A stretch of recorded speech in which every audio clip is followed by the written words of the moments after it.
Okay, picking up where I left off at Superior Grill, Antonine and St. Charles Avenue. Excuse me. Heading upriver on St. Charles. You can see they're doing all this construction work on the streetcar line. In New Orleans, you don't typically hear people saying north, south, east, or west to describe directions around the city. It's more appropriate or easier to say things like downriver, which is heading toward the Gulf of Mexico, upriver, heading towards Baton Rouge, which is generally south and north. Generally. But sometimes you can be doing the opposite, like to take the bridge to the west bank of the river, you actually have to go east, and it makes a very, very roundabout turn.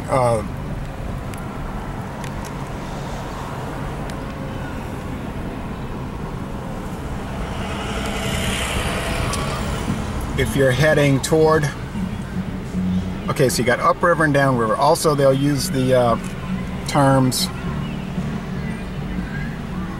lake-bound toward Lake Pontchartrain or river-bound towards the Mississippi River. So those are the four directions really in the city of New Orleans on the east bank. River-bound, lake-bound, upriver, downriver. And then people know what you're talking about.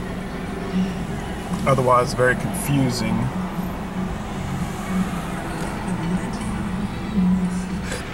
To say north, south, east, or west. I don't know what the holdup is here, but somebody apparently can't drive. Not that rare of an occurrence in Louisiana. Okay, I better not turn here because these guys, they're doing major construction on Napoleon. And I don't want you to see Napoleon Avenue with all that ugly construction, so let's just skip it.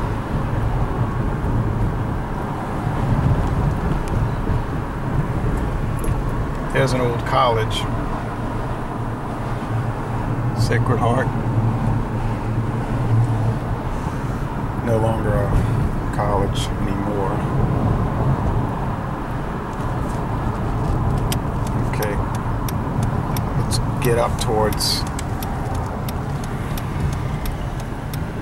Claiborne.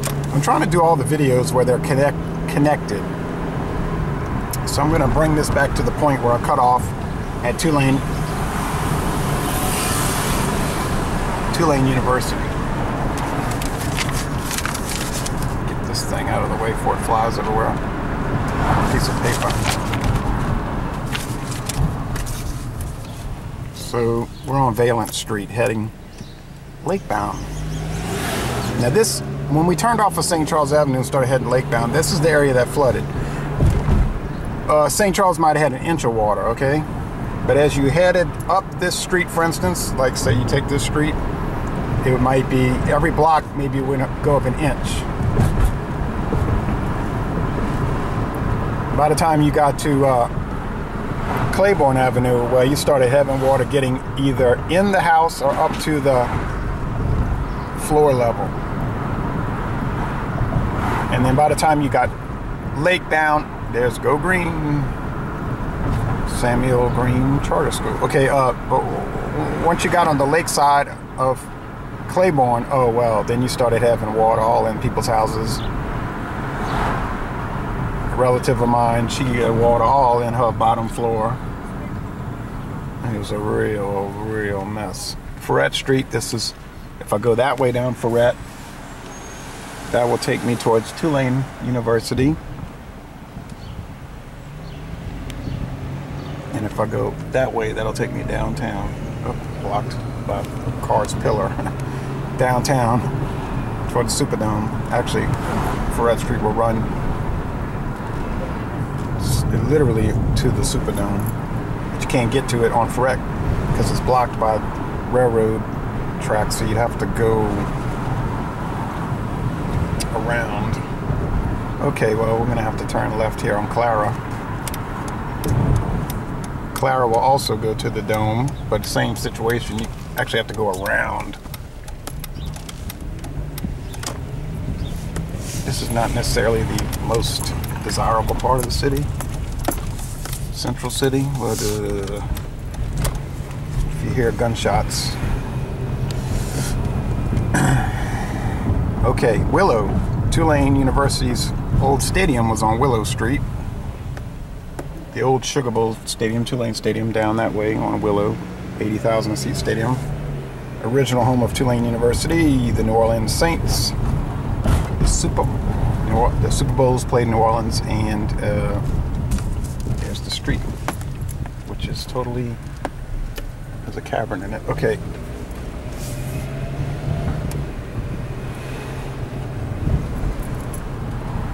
Tulane Stadium was abandoned in 1975, essentially.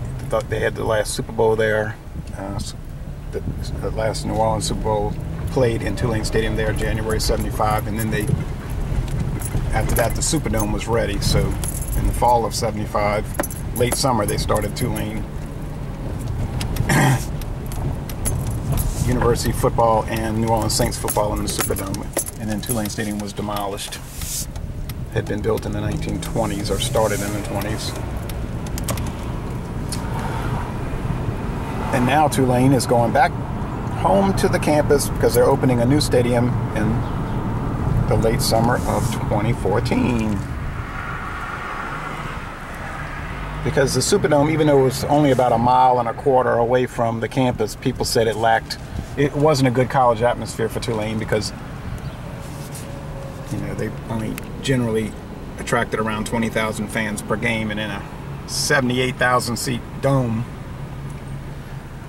20,000 doesn't look like much, but they're going to build a 30,000 seat stadium. We're coming close to it. Now the Saints, having a winning team the last decade, more or less, mostly a winning team, they've attracted pretty full crowds. But I can remember going to games where they might only have 43,000. Didn't look too good in a huge dome. Now, you might see the official attendance at the Superdome listed at 69,000, but that's really their normal seating setup. Because actually, when you have the Sugar Bowl there, if like LSU is in the Sugar Bowl, Louisiana State, they'll have 78,000 people. They put that many in there. So, but the typical seating is 69, but they'll expand it to close to 80. Tulane Stadium had up to 86,000 at games. I'm sorry, 83,000. Okay, there's the Tulane baseball field over there, and behind it you might see a little of the structure of the new stadium going up. I don't know if you can see it past the baseball field, but that's where we ended the last video, so we're in this one here, going back west.